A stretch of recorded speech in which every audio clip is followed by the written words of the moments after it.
दोस्तों, हमेशा की तरह इस बार भी बैंकिंग जॉब ट्रेंड में है। बैंकिंग जॉब की चर्चा आजकल हम न्यूज़पेपर में देख रहे हैं। रिसेंटली पीएनबी बैंक की ऑफिसर ने बैंक से रिज़ाइन कर दिया है। 3 साल की सर्विस करने के बाद जो उन्होंने अपने सोशल मीडिया प्लेटफॉर्म पे मेंशन किया है वो देखना वर्थवाइल है। ऐसे क्या इश्यूज़ हैं जो सरकारी बैंकों की जॉब्स में बैंकर्स को फेस करने पड़ते हैं, उसके क्या फ़ायदे हैं, क्या नुकसान हैं, इन सभी पर आज हम चर्चा करेंगे। साथ ही हम उन सवालों को भी लेंगे जो बैंकिंग एस्पिरेंट्स जनरली पूछा करते हैं, यानी कि बैंक की जॉब किन को करनी चाहिए, किन को नहीं करनी चाहिए, क्या बैंक की जॉब सेटिस्फैक्ट्री है या नहीं है। इन सभी सवालों के जवाब हम आज इस वीडियो के माध्यम से आपको देना चाहेंगे। लेकिन इससे पहले हम देखेंगे कि पीएनबी ऑफिसर जो दिल्ली बेस्ड हैं, उन्होंने रिज़ाइन करने के बाद क्या सोशल मीडिया पर लिखा।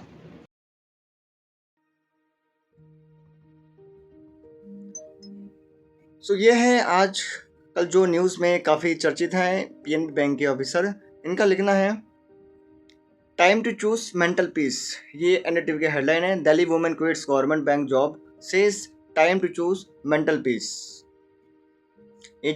ये वो महिलाएं हैं पीएनबी बैंक के ऑफिसर जिन्होंने हाल ही फिलहाल में 2022 में की गई अपनी जॉब ज्वाइन की गई अपनी जॉब को रिज़ाइन कर दिया है। इन्होंने 2022 में as a probationary officer Punjab National Bank को ज्वाइन किया था। ये लिखती हैं, not all heroes wear caps, some just quit jobs, so I close the chapter that was no longer serving me. इनके स्टेटमेंट से ही देखा जा सकता है कि जो उनकी एस्पिरेशंस थी, कहीं ना कहीं ये जॉब उनकी एस्पिरेशंस पर खरी नहीं उतरी, इसलिए इन्होंने इस जॉब को क्विट करना उचित समझा। मिसेस वानी लिखती हैं कि मैं हैप्पी और गो लकी तरह की व्यक्ति थी, बट लास्ट 3 साल से मैंने अपने आप को हेट करना शुरू कर दिया क्योंकि मैं धीरे धीरे ग्रूम्पी और इजीली अनॉयड होने लगी थी। वो आगे लिखती हैं, it was time to choose mental peace over financial stability. एक दूसरी पोस्ट के अंदर वो लिखती हैं, but this is how I felt, I don't regret my decision even a bit, and trust me, the happiness and mental peace you get after leaving a place where you don't belong is far superior to any regret you might have. एक post में उन्होंने लिखा, सब लोग जज करते हैं without stepping into the other person's shoes. I got this job with hard work and it was like my dream job, but I never imagined the reality would be different. She writes, the bank gave me a lot in terms of financial stability. I managed my expenses, I traveled, and I earned my place in this competitive world. But somehow, I was not meant to be a part of it. People need to stop glorifying working under pressure. दोस्तों, वानी की अगर आप सभी post देखें तो आपको मोटे मोटे तौर पर ये कुछ बातें समझ में आएंगी। पहले तो ये कि जो वानी ने ये बैंक की जॉब चूज़ की थी, ये उन्होंने खुद सेलेक्ट की थी, उन्होंने कंपटीशन की तैयारी करी और उसको वो अपनी ड्रीम जॉब भी बता रही हैं। लेकिन जब वो बैंकिंग सेक्टर के अंदर जब एंटर की और उन्होंने जब उस बैंकिंग सेक्टर में काम किया तो उन्होंने रियलाइज़ किया कि यहाँ पे जो प्रेशर है वो बहुत ही ज़्यादा हाई है।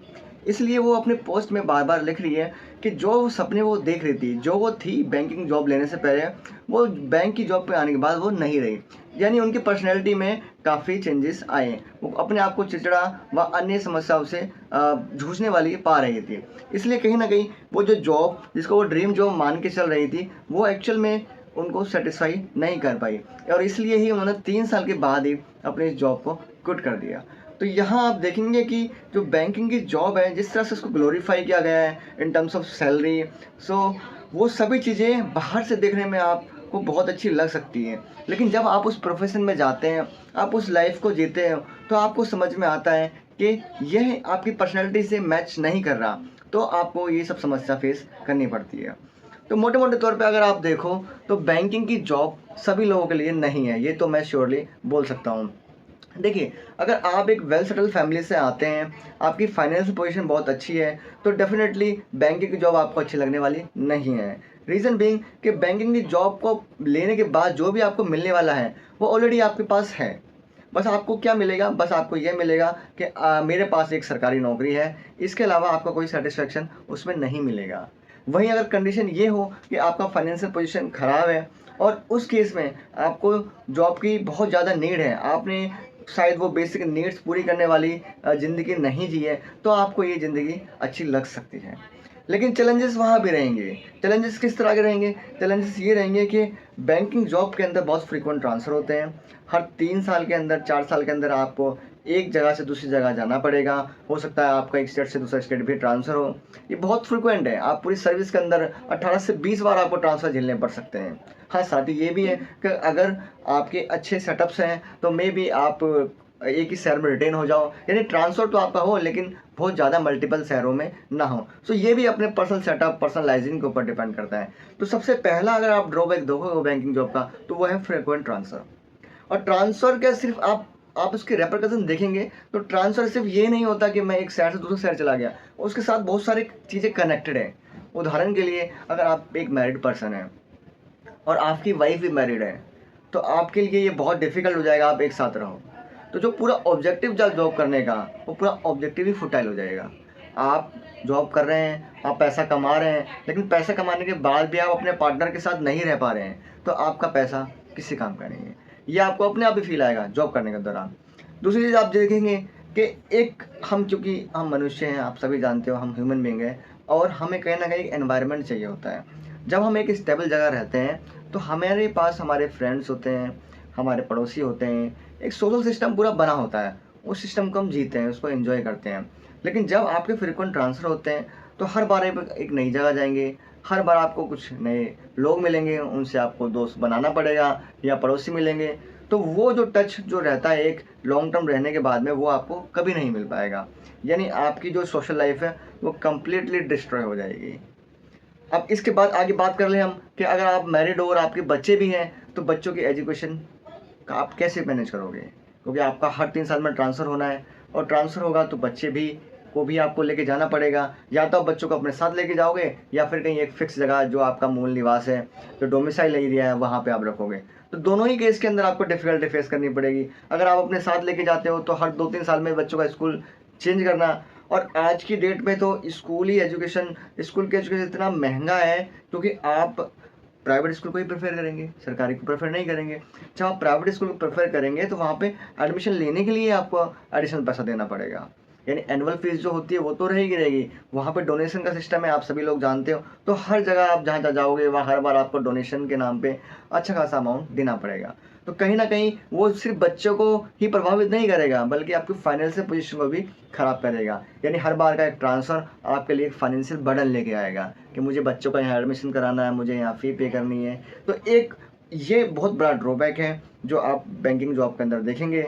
अब हम बात करते हैं दूसरे फैक्टर की। बैंकिंग जॉब के अंदर दूसरा ऐसा क्या पहलू है जो बहुत परेशान करने वाला होता है, जो बहुत एक चैलेंज भरा रहता है? तो वो दूसरा फैक्टर है बर्डन, प्रेशर, माइंड के ऊपर प्रेशर।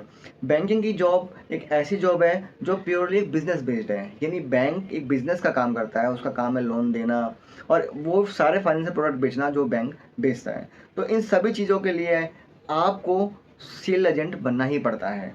अगर आप ब्रांच मैनेजर हैं, प्रोबेशनरी ऑफिसर हैं, तो आपके लिए टारगेट सेट किए जाते हैं कि आपको इतने इंश्योरेंस बेचने हैं, इतने अकाउंट खुलाने हैं, सरकार की ये जो पॉलिसीज़ है जनधन या एटसेट्रा, जो भी पॉलिसी सरकार की है, वो सारे प्रोडक्ट आपको बेचने हैं। तो बीइंग ए मैनेजर आपको ये सारे चैलेंजेस फेस करने पड़ेंगे।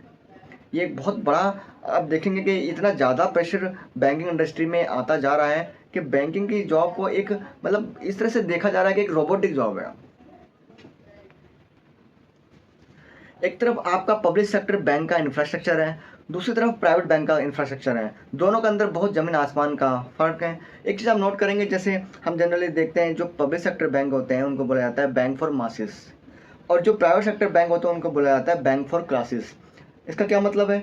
इसका मतलब ये है कि जो आप सरकारी बैंक में अगर आप काम कर रहे हैं, तो वहाँ पे जो मैक्सिमम अकाउंट्स रहेंगे वो मास लेवल के रहेंगे, उन लोगों के रहेंगे जो आम लोग हैं। इन जनरल आपको बहुत नंबर्स हाई दिखेंगे आम लोगों के, क्योंकि सरकारी बैंक के अंदर जो मिनिमम बैलेंस का क्राइटेरिया है या अकाउंट ओपनिंग करने का क्राइटेरिया है, वो उसमें बहुत ज़्यादा सहूलियत है। आम लोगों के लिए वो मिनिमम बैलेंस का अमाउंट बहुत कम है। वहीं एज़ कम्पेयर टू सरकारी, हम प्राइवेट सेक्टर में देखते हैं तो वो एक क्लास के लिए है, यानी वहाँ पे जो सर्विस प्रोवाइड की जा रही है वो काफ़ी एक्सपेंसिव है। जैसे कि अगर आप वहाँ अकाउंट खुलाएंगे तो कुछ कुछ बैंक्स तो 50,000 रुपये तक का अमाउंट लेते हैं बैंक अकाउंट खोलने के लिए। तो ऑब्वियसली वहाँ पे जो एम्प्लॉई और जो कंज्यूमर का रेशियो है वो काफ़ी ठीक ठीक दिखेगा आपको। यानी देखेंगे कि आप के जो एक एम्प्लॉय काम करने वाला जो वर्कर है वहाँ पे उसके पास में एज़ कम्पेयर टू जो सरकारी बैंक में बैंक मैनेजर या बैंक एम्प्लॉय काम कर रहा है, वहाँ स्टाफ उसके पास में बहुत कम है। यानी एक तरफ तो आपके पास में बहुत ज़्यादा स्टाफ है और बहुत ज़्यादा स्टाफ ना बोले तो मतलब बहुत ज़्यादा क्लाइंट नहीं है, दूसरी तरफ एक तरफ आपके पास बहुत ज़्यादा क्लाइंट है। तो सरकारी बैंकों के अंदर कर्मचारी कम होते हैं और उनका क्लाइंट बेस बहुत ज़्यादा होता है। और बिज़नेस की बात करें तो वहाँ पे जो आम लोग होते हैं तो वो लोग होते हैं, उनसे ज़्यादा आप बिज़नेस एक्सपेक्ट नहीं कर सकते हैं। दूसरी तरफ जो प्राइवेट सेक्टर होता है वहाँ पे बिज़नेस आपको अच्छा मिलता है क्योंकि उनका क्लाइंट बेस बहुत अच्छा है in terms of financial condition. वहाँ पे जनरली रिच लोग ही अकाउंट वहाँ पे खुलवाते हैं। सरकारी बैंकों में सरकारी बैंकों के कर्मचारी पर प्रेशर आने का एक कारण ये भी होता है कि सरकारी बैंक के अंदर जो लोन जो दिए जाते हैं उसमें भी कहीं ना कहीं पॉलिटिकल इंटरफेरेंस बहुत ज़्यादा होता है। सरकारी बैंक के अंदर बैंक मैनेजर अपनी अथॉरिटी के अगेंस्ट में। तो दोस्तों ये तो हमने देखे थे कि सरकारी बैंक के अंदर काम करने के आपको क्या कॉन्सिक्वेंसेस देखने पड़ सकते हैं, यानी कि क्या ड्रॉबैक्स हैं। इसके साथ ही हम ये भी बात करेंगे कि अब वहाँ पे काम करने के बेनिफिट्स क्या हैं और किन लोगों को सरकारी बैंक में काम करना चाहिए या काम कर सकते हैं। तो सरकारी बैंक में काम करने का सबसे ज़्यादा बेनिफिट तो ये है कि सरकारी बैंक के अंदर जो सैलरी एंड परक्विजिट्स होते हैं वो काफ़ी हैंडसम होते हैं।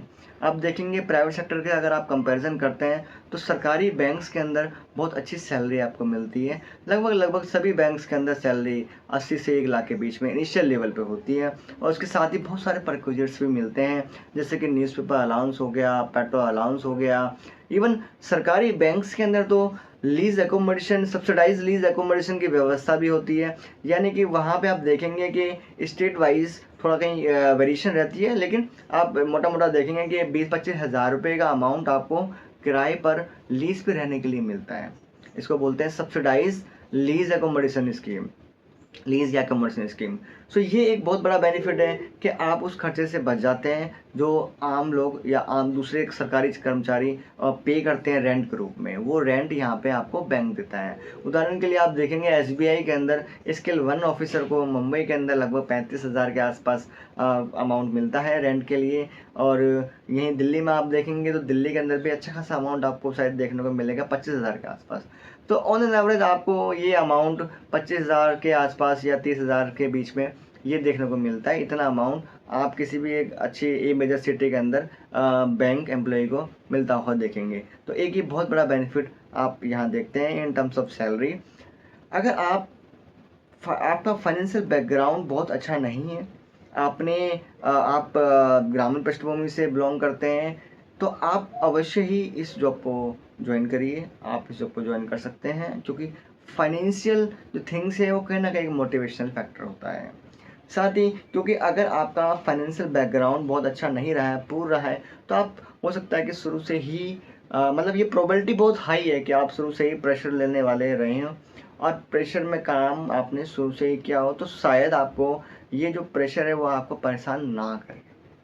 लेकिन आपको अगर आप इस प्रेशर को और अदर जॉब से भी कंपेयर करेंगे तो आप जानेंगे कि प्रेशर ऑलमोस्ट सभी जॉब के अंदर आज की डेट में है।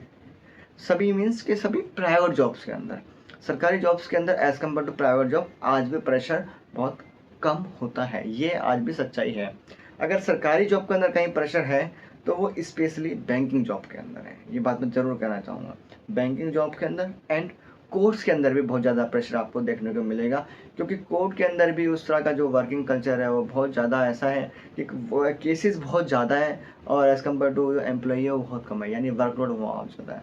तो मोटे मोटे तौर पे हम देखेंगे कि जो बैंक की जॉब है वहाँ प्रेशर तो आपको देखने को मिलेगा। बैंक की जॉब के अंदर आपका कुछ कुछ और भी प्रॉफिट्स देखने को मिलेंगे, जैसे कि बैंक की जॉब लेने के बाद में आपको फाइनेंशियल स्टेबिलिटी ज़रूर मिल जाएगी। बैंक अपने एम्प्लॉय को सब्सिडाइज रेट पर होम लोन की फैसिलिटी देता है। जहाँ अदर बैंक से अगर आप लोन लेते हैं तो वहाँ पे कंपाउंडिंग इंटरेस्ट का प्रोविज़न रहता है, वहीं अगर आप एक बैंक एम्प्लॉई है तो वहाँ पे सिंपल इंटरेस्ट का प्रोविज़न रहता है। ये वरी करता है बैंक टू बैंक। जैसे अब मैं बैंक ऑफ इंडिया की बात करूँ तो बैंक ऑफ इंडिया के अंदर अगर आप लोन लेते हैं तो पहले जो किस्तें आपकी होंगी वो किस्तों में वो आपके प्रिंसिपल के अगेंस्ट एडजस्ट होगी, उसके बाद आप इंटरेस्ट पे करोगे। और आज की डेट में आप देखोगे कि बैंक ऑफ इंडिया के अंदर जैसे 1 करोड़ रुपीज़ तक का आपको होम लोन मिल सकता है। तो यानी जो होम लोन की फैसिलिटी है बहुत इजीली आपको मिल जाएगी, क्योंकि आप एक बैंक एम्प्लॉई है। उसका अमाउंट बहुत मतलब ठीक ठाक हैंडसम अमाउंट आप कह सकते हो कि 1 करोड़ का अमाउंट ठीक ठाक अमाउंट है। आपको एक मेजर सिटी के अंदर एक ठीक ठाक सा घर तो आपको मिल ही सकता है 1 करोड़ के अंदर। तो ये एक एडिशनल बेनिफिट है जो आपको बैंक की सर्विस में मिलेगा और दूसरी सर्विस में नहीं मिलेगा। तो दोस्तों मोरलेस देखा जाए तो आप सभी लोग देख सकते हैं कि बैंक की जॉब को किन लोगों को करना चाहिए और किन लोगों को नहीं करना चाहिए। मैं स्पेशली इस बात पर फोकस करूंगा कि जिन लोगों की एस्पिरेशंस बहुत हाई है, जिन लोगों को लगता है कि मुझे जीवन में बहुत कुछ बड़ा करना है, उन लोगों को बैंक की जॉब बिल्कुल नहीं करनी चाहिए। और मैं तो कहता हूँ कि तैयारी भी नहीं करनी चाहिए। क्यों? क्योंकि आप एक अच्छा खासा समय, अपनी एनर्जी, लाइफ का कीमती पलों को आप झोंक देते हो जब आप एक सरकारी नौकरी की तैयारी करते हो। और जब सरकारी नौकरी मिलती है आपको तो आप ये महसूस करते हो कि शायद ये तो मेरा गोल था ही नहीं, ये तो मेरी ज़िंदगी का वो लक्ष्य था ही नहीं जो मुझे आज मिला है। यानी आप महसूस करोगे कि आपकी ज़िंदगी के बहुत कीमती समय जा चुके हैं, बहुत कीमती लम्हे जिसको आप एंजॉय कर सकते थे या अपनी ऊर्जा को जहाँ कहीं और दूसरे क्षेत्र में लगा सकते थे, वो आपकी ऊर्जा वेस्ट हो जाती है। इसलिए जिन लोगों के एस्पिरेशंस बहुत हाई है उन लोगों को बिल्कुल भी इस जॉब को नहीं करना चाहिए। जो लोग बहुत मतलब कह सकते हैं मिडल सोच के हैं, या जिनके एस्पिरेशंस हाई नहीं है, या जिनकी फाइनेंशियल पोजीशन ख़राब है, या जो लोग को घूमना पसंद है, जिनको बहुत सोशली रहना पसंद नहीं है, जो कहीं भी एडजस्ट करने के लिए तैयार हैं, देश के किसी भी कोने में रहने के लिए तैयार हैं। उन्हें ये फ़र्क नहीं पड़ता कि मेरा पड़ोसी कौन है, उन्हें ये फ़र्क नहीं पड़ता कि मेरे दोस्त मेरे साथ है या नहीं, या मेरा परिवार मेरे साथ है या नहीं। तो उन लोगों को ये जॉब करने में कोई आपत्ति नहीं होगी। तो ऐसे लोग इस जॉब को कर सकते हैं, इसमें कोई समस्या नहीं है। तो दोस्तों इसके साथ ही मैं अपने इस आज के सेशन को ख़त्म करूँगा। अगर आपका किसी भी तरह का सवाल है या आप मेरे भी एक्सपीरियंस सुनना चाहते हैं तो आप मुझे कमेंट बॉक्स में ज़रूर लिखें। मैं ज़रूर उस स्पेसिफिक जो भी स्टेटमेंट, जो भी आपका कमेंट आएगा उस पर चर्चा करूँगा, और अगर पॉसिबल हो सका तो किसी दिन लाइव भी कर दूँगा। So thank you very much.